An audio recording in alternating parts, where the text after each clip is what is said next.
दोस्तों, देश प्रदेश में आपका बहुत बहुत स्वागत है। मैं हूं आपका दोस्त और होस्ट दिनेश के वोहरा। चांदी सोने से भी महंगी हो रही है भाई। अब तो 4 लाख के पार हो गई और सोना भी बढ़कर साहब फ्यूचर के अंदर 2.25 लाख। हद हो गई साहब, हद हो गई। मुझे लगता है कि ये जो परिस्थितियां अब जो निकल कर आई हैं, इसे मैं बाजार की इंसैनिटी कहूंगा अब तो।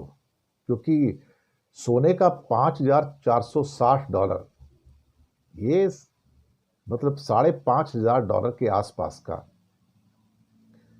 ये रेट तो मैंने कभी पहले देखा नहीं। तो 2.25 लाख रुपए का 10 ग्राम सोने की बात हो गई है और चांदी 4 लाख क्रॉस किया है।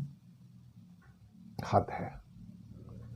इसके बाद अमेरिका ने फिर से धमकी दी है ईरान को कि परमाणु डील करो, एटॉमिक डील करो, वरना अगला हमला और खतरनाक होगा। पता नहीं क्या होगा क्या नहीं होगा, लेकिन आप सबका स्वागत है। पहले आज इसी बात करते हैं। ट्रंप धमकियां क्यों दे रहे हैं, एक्शन क्यों नहीं ले रहे? अब ये सवाल उठने शुरू हो गए हैं कि क्या ट्रंप किसी डाउट में है, संशय में है। हालांकि ठीक है, अब्राहम लिंकन वहां पहुंच चुका है, उनके बाकी शिप्स वहां पहुंच चुके हैं, इजराइल भी वहां पर रेडी है।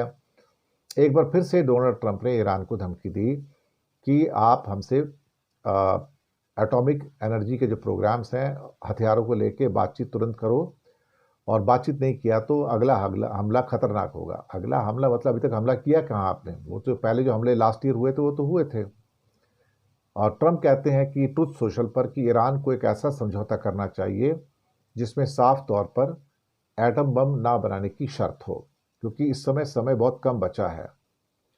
ट्रंप साहब का जो क्या कहते हैं कि जो ट्वीट्स हैं, मैं उस पर आपको बता देता हूं जो क्या लिखा है उन्होंने।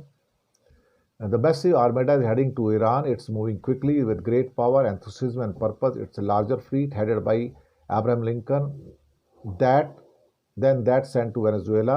Like with Venezuela, it is ready, willing, and able to rapidly fulfill its mission with speed and violence. If necessary, hopefully Iran will quickly come to the table and negotiate a fair and equitable deal. No nuclear weapons, one that is good for all parties. Time is running out. It's truly of the essence. As I told Iran once before, make a deal before it happens. और एक और आया है White House से, hopefully Iran will quickly come to the table and negotiate a fair and equitable deal, no nuclear weapons, one that is good for all parties. Time is running out. It is truly of the essence. As I told Iran once before, make a deal. President Donald J. Trump. तो ये अपने आप में जो सारा का सारा इनका इस समय ट्वीट आए हैं, ये एक नई धमकी के रूप में आए हैं। लेकिन फिलहाल ये धमकियां ही हैं, इसको मैंने अभी तक तो एक्शन में इसको कन्वर्ट होते हुए नहीं देखा है। मैंने जैसे कि अपने कल के प्रोग्राम में बताया, एक पहले प्रोग्राम में बताया कि शायद अमेरिका के माइंड में डर है कि ईरान का जो कहना है कि उनके उंगली ट्रिगर के ऊपर है, तो उनकी उंगली भी दब सकती है। तो क्या अमेरिका को भी इस बात का डर है कि उनके अब्राहम लिंकन और बाकी शिप्स के ऊपर बड़ा हमला किया जा सकता है? मुझे लगता है कि कुछ ऐसा ही सामने होता हुआ संभव नजर आ रहा है। अब जो भी है, जैसा भी है, लेकिन नुकसान तो दोनों साइड में होगा। अमेरिका ये तो नहीं सोच सकता कि नुकसान सिर्फ ईरान का होगा और हमारा कोई नुकसान नहीं होगा। आप थार्ड ले आइए या एयर डिफेंस सिस्टम के पैट्रियट ले आइए, आयरन डोम ले आइए, F-35 ले आइए, न्यूक्लियर मिसाइल्स ले आइए, सबमरीन ले आइए, लेकिन जंग में तो दोनों का नुकसान होता है ना, एक का नुकसान तो होता नहीं। इसराइल से पूछो उसका कितना नुकसान हुआ था जब 12 दिन की वॉर हुई थी, तो इसराइल को भी नानी याद आ गई थी इसराइल के द्वारा, अपना ईरान के द्वारा। तो यहाँ पर कहीं ऐसा ना हो कि अल्टीमेटली अमेरिका को भी नानी याद आ जाए, और अमेरिका शायद इसलिए डरा हुआ है और बार बार कहता है कि डील कर लो, डील कर लो, डील कर लो। मुझे लगता है कि अमेरिका भी अंदर सिस्टम डरा हुआ है कहीं ना कहीं।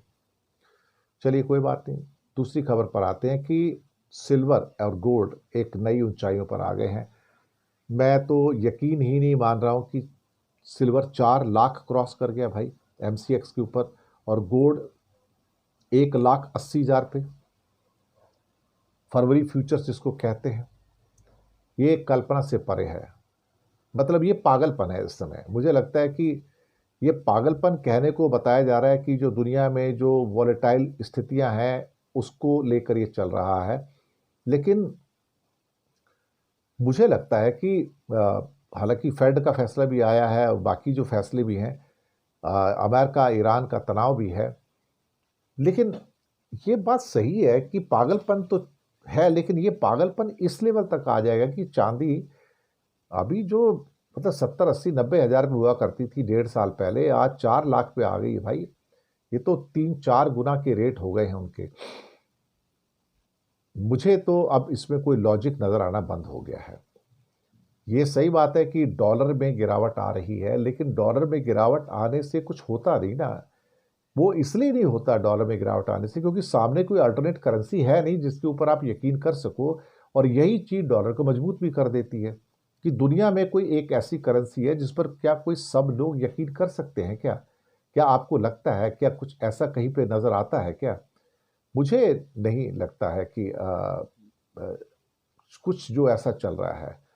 तो देखते हैं क्या होता है, लेकिन फिलहाल जो स्थितियां हैं जो सिल्वर गोल्ड को लेके, वो काफ़ी ही खतरनाक है जिसे हम कह सकते हैं।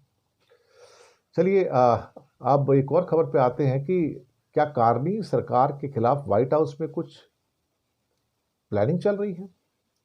यानी कि कनाडा से अल्बर्टो को अलग करने की मांग 2018 से हो रही है। सुनने में आया कि इस मांग में तेजी आ रही है, तो इस मांग को आगे बढ़ा कौन रहा है? जैसे कि पीछे खबर आई थी कि जिनपिंग का भी तख्ता पलट करने की कोशिश की गई थी और उसके वहाँ पर काफ़ी हद तक देखा जाए तो अंदर के लोग जो झांग उनके जो नंबर 2 पर्सन थे जो अमेरिका को न्यूक्लियर सीक्रेट उन्होंने लीक किए हैं। तो क्या कनाडा में भी कुछ ऐसा प्लानिंग कार्नी साहब के खिलाफ अमेरिका में चल रहा है जहां पर वो कनाडा में भी तख्ता पलट करना चाहते हैं?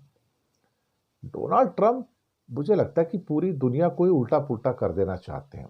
हालांकि मैंने बांग्लादेश के संदर्भ में खबर लिखी थी कि चाइना और अमेरिका दोनों ही जमात के ऊपर अपना सिक्का जमा रहे हैं।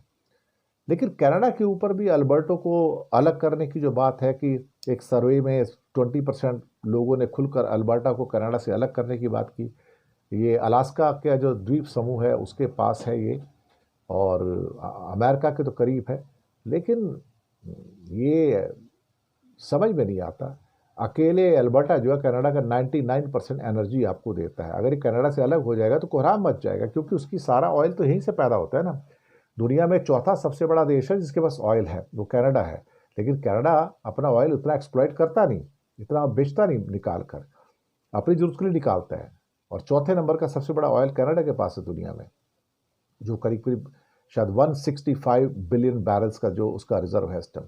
और अधिकतर जो उसका ऑयल आता है अल्बर्टा से आता है, और अल्बर्टो को अलग करके अमेरिका जो है चोट पहुंचाना चाहता है। मुझे लगता है कि कनाडा को इस बात को समझना होगा कि अमेरिका कुछ भी कर सकता है, लेकिन इस किस्म के वाहियात चीज़ों से उसको बचकर रहना होगा। शुक्रिया आपका, और बहुत बहुत आपसे गुजारिश है कि चैनल को सब्सक्राइब कीजिएगा। हो सके तो छोटी छोटी आर्थिक मदद कर सकते हैं। नीचे हमने UPI number, bank account number और जीपे फ़ोनपे के लिए एक मोबाइल नंबर दिया है। किसी एक को चुनकर छोटी सी मदद करेंगे तो अच्छी पत्रकारिता को बचाने में आप हमारे सहयोगी भी बनेंगे। धन्यवाद आपका।